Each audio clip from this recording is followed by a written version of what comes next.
صد ښه دی کاکا شکر ده. قلاري ده څه کار کوي کاکا زه ښار کې بازګر دې خبره چې ما ته پټې پټې خبرې وکړو دې دلته ماشومان دي هغوی ونه نورې خفه کېږي ښه څه کار کوي کاکا زه بازګر چلوم ښار کې لاسګاډی چلوي چا راته ویلو چې څو ورځې مخکې ډېر خفه شوی وې زړه دې تنګ شوی و صحیح خبره ده څه دې کول ځان دې مړ کوو یاره دوه دفعې لاړم ما در ډېر سنګین خطا کوم دې حالات مې منظور نه کېږي ډېر سخت په عذاب وم بیا یې خدای نه خیر وسي یو سره سره امداد وکړو دا خبرې راځي پوه شوې نو بیا به خیر وسي کور یې ودان نشی لوی یعنې حالات دومره تنګ شي یا سړی دومره خفه شي چې حتی د ځان وژنو په هغه کې هم پلاستیک پیسې هغه هم په سپینه ګیره هم په سپینه ګیره بېشکه د هغه قصه څنګه وه د ټکر ټکر مو پرېوتی و یعنې زرنج خو د بل چا چلی د دوکاندار ښه هغه څه رقم قصه وه هغه بس د رنټې خوا ته راتلو دې خوا مې ټولي راغله بس بال کې ووهلم بل مخ کې ووهلم دا ځای راته وګوره ته ماته کړله ښه خوږ یې ته کړی یو کال پروت و او هغه بل چې عسکر درته په کار شوی و هغه څه کوې نو هم په کار شو نو هم کوم ځای راته وکړم خو دنیا ته راځي نو څه کوې مشکلات سره مخ یو غریب بس شوی دا کور د چا دی کاکا دا کور دا لار کې چلاول دا څنګه دوکاندار دا کور د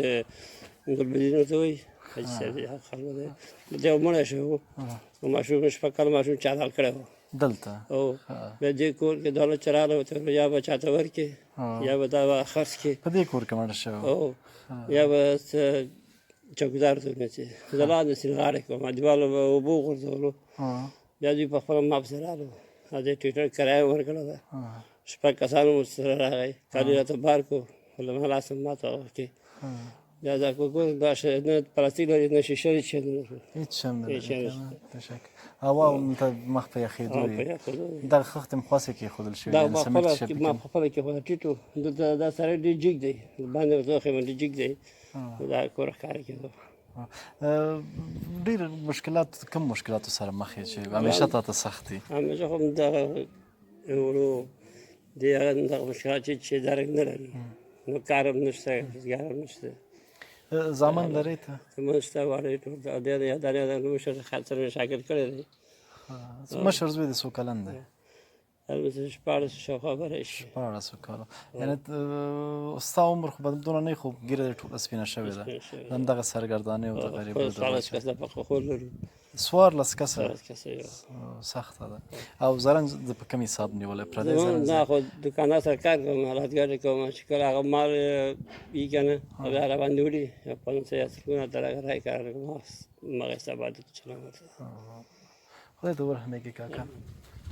دغه یو څه اندازه خوراکي مواد دي کاکا دا ستا د ماشومانو له خاطره او خدای دې وکړي په دغې باندې د لږه ګزاره وشي او زموږ به یوازینۍ هیله دی چې ته نور خفه نه اوسې او خدای دې هېڅکله مه خفه کوه که بیا هم زموږ څه د وسه و بیا به د مطمئن خواته راځو خوشحاله اوسې کاکا اجازه ده